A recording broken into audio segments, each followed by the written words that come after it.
Diapause. We live in a world where butterflies keep dying. Most go before they can even transition from their original flightless form to something brand new. See, when the caterpillar is exposed to conditions unfavorable to its growth and development, the metamorphosis stages that it endures during its youth stall, entering into a stasis known as diapause in the process.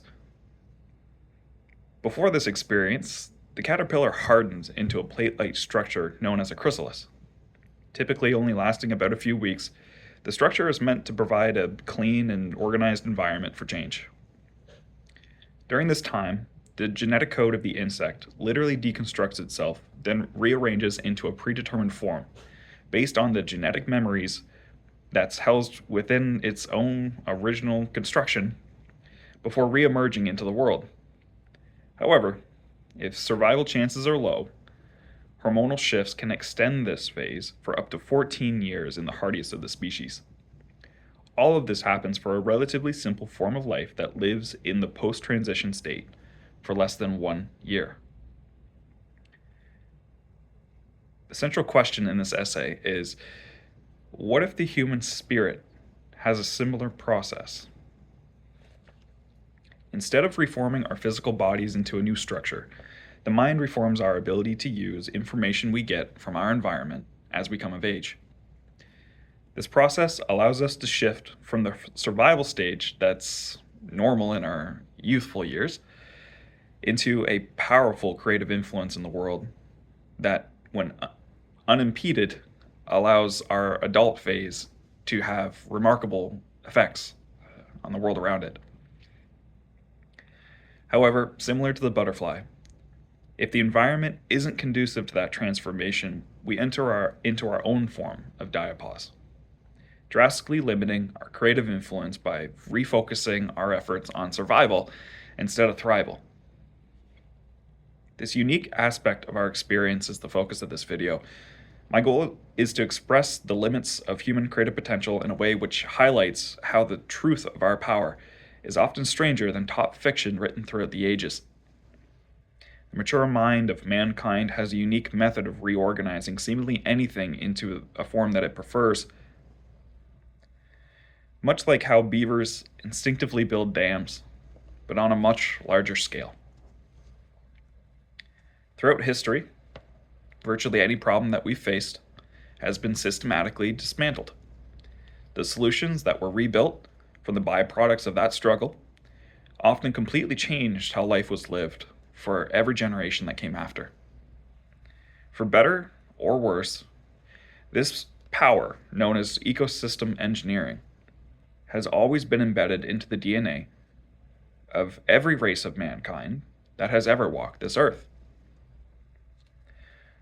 Around 8,000 years ago, the Sumerians faced a reality of unpredictable flooding and arid soil. Rather than migrating from their homelands, they decided to recode their own geography. By inventing complex irrigation systems and levees, they turned a desert into a breadbasket. This wasn't just survival either. It was the transformation of fluid water into a rigid and manageable tool, the first time a civilization has ever accomplished that. This allowed for a surplus of energy needed to transition from their earliest caterpillar stage of survival into the butterfly stage that would later be known for its art, its advanced law, and its ability to read the stars above their heads. This was the first mark of recorded history where a civilization transitioned from simple subsistence to something more. A few thousand years later, the Aztecs settled in swampy lakelands that were seemingly uninhabitable for a massive city. They reformed this reality by creating what's known as chinampas, artificial islands made of layers of vegetation and mud. They literally transformed open water into arable land, creating a floating agricultural system that could feed well over 200,000 people. They didn't just find a home, they manufactured a city out of marsh and silt. The Romans, they too viewed the world as a physical puzzle to be solved. Before them, stone construction was limited to the shapes of rocks found in nature. What they did was they developed what's known today as Roman concrete, a material that we've just recently figured out the secrets to. This allowed them to pour ideas that were originally in their minds into molds and then into reality. By standardizing these materials, they built aqueducts that spanned hundreds of miles, lasting thousands of years, forcing water to flow uphill via siphons. And for the first time, turning the natural laws of gravity into preferences to suit human needs. With these remarkable expressions of skill of our ancestors, the question now becomes, what do you think the limits of human creative potential are?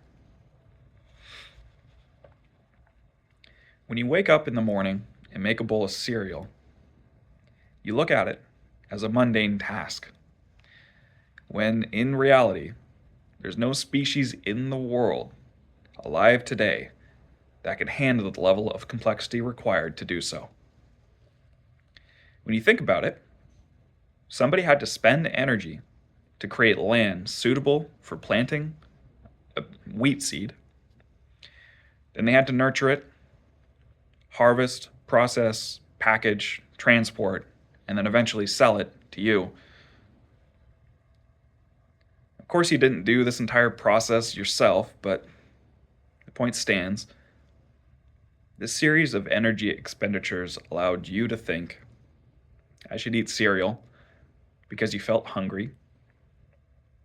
Then, through your intent to pour milk in a bowl of processed wheat, you transformed their stored energy that was in that box into something that you can use to do more complex tasks later in your day. Just like the Romans, we saw something in our minds that we wanted to change in reality. Then, we acted to make it tangible. This is the lowest form of manifestation that we have access to. It's the ability to transform what we envision into reality via willful intent. In doing so, we take energy that's stored in various forms and locations throughout time and mold it to suit our preferences. This expression is the skill floor for our creative potential. But how far does it reach? Over the past 100 years, we've moved from labor-intensive agricultural pursuits towards something our contemporaries could have never imagined. Instead of directing water to grow crops or studying the stars to understand large-scale physics, we've discovered how to split atoms and harness power housed within the core building blocks of our reality. Our creative influence is becoming much deeper, much more specialized in the process. This feat is remarkable considering the scale. An atom isn't a solid, liquid, or gaseous object. It's better described as a collection of localized energy fields. It's a composite made of 99% strong nuclear force, which consists of volumeless masses that represent the highest density materials in our universe, called quarks. Quarks are steeped in an electromagnetic force, which determines their level of excitement that affects how they express properties which impact their neighbors. This process creates reality. Without those specific electromagnetic handshakes and the construction of the strong nuclear forces between voluminous, imperceptible points in space and time, there would be no cereal bowl, no chinchompas, no Roman concrete, no human body. For the first time in the past 100 years, we've used our mind to affect change on a level which completely escapes our perception. Without specialized equipment and talents acting as the eyes we use to see the unseeable, we would be unable to recognize the structure of an atom. This expression of skill gives us our first hint regarding just how far our creative potential can climb. It suggests that reality, at its fundamental level, is a mix of very strong localized forces which are completely submerged in a weaker but high energy electromagnetic field. For some reason, humans have the unique ability to reorganize these forces, seemingly at will, to generate truly novel outcomes, which aren't even in the realm of possibility for any other species on this planet or potentially in our solar system. Maybe even the galaxy. Perhaps this potential is a late-stage evolutionary trait that only activates when a species reaches a certain level of caloric surplus. It appears that we are the first species to move past the caterpillar metabolic limit of our ancestors on a mass scale. The human spirit is finally beginning its own version of the shift that some caterpillars spend 14 years in. We mentioned it earlier. If our creative potential is not only widening in terms of how many different dimensions of life we can change, but also deepening in terms of our ability to influence the bedrock of physical reality, then at what point do we ask the question, where does this potential come from? Maybe we aren't just ecological engineers, reordering what already exists to suit our needs. Maybe instead, we're ontological engineers, capable of reordering the very way that things come into existence in the first place. For the vast majority of our history, the human race existed in a state of metabolic diapause.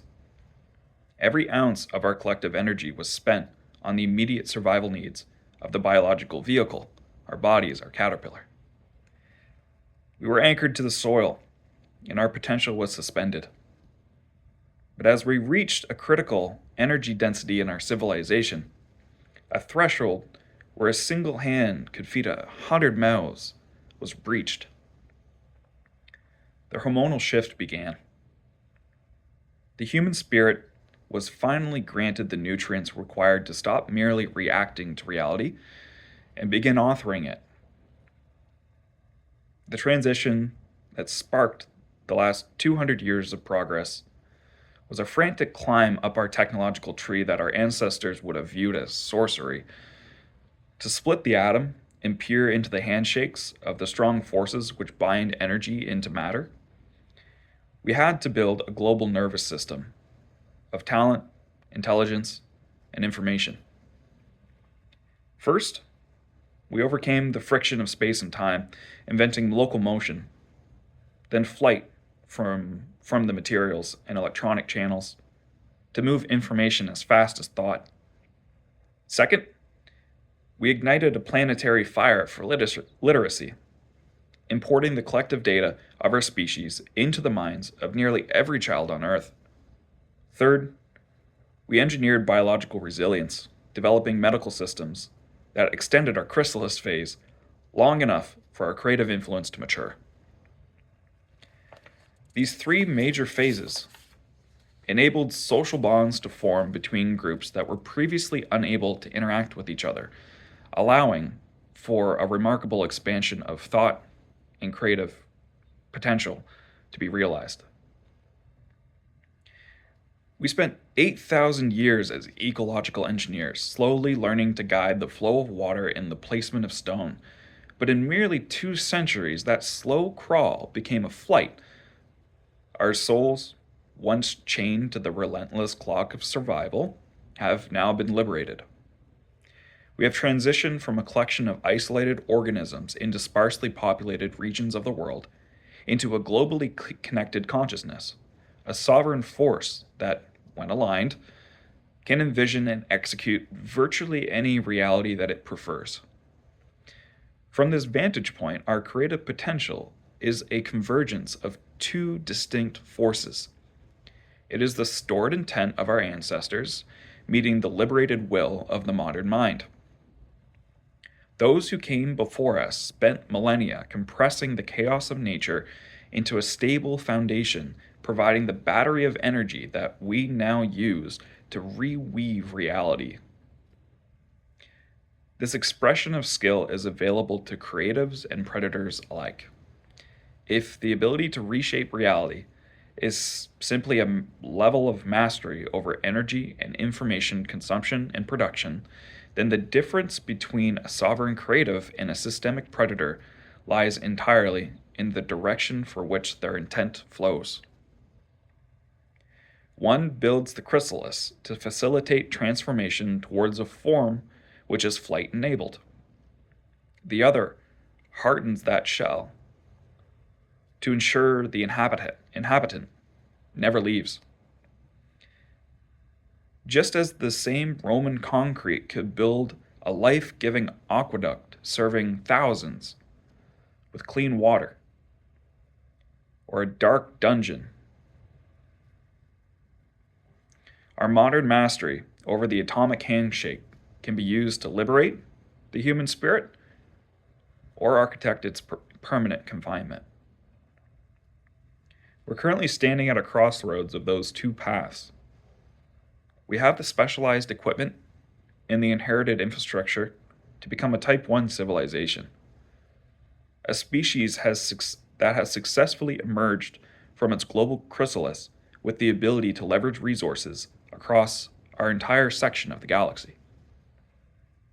However, the same tools that allow us to move information at the speed of thought can be used to create a digital plate-like structure around the mind of modern people.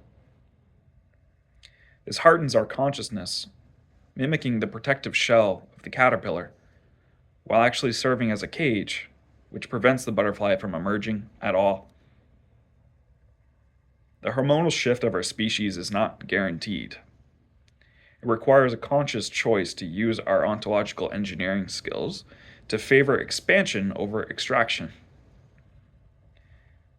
The reach of our potential is determined by our willingness to move past the predatory floors of survival into the creative ceiling of our own sovereignty.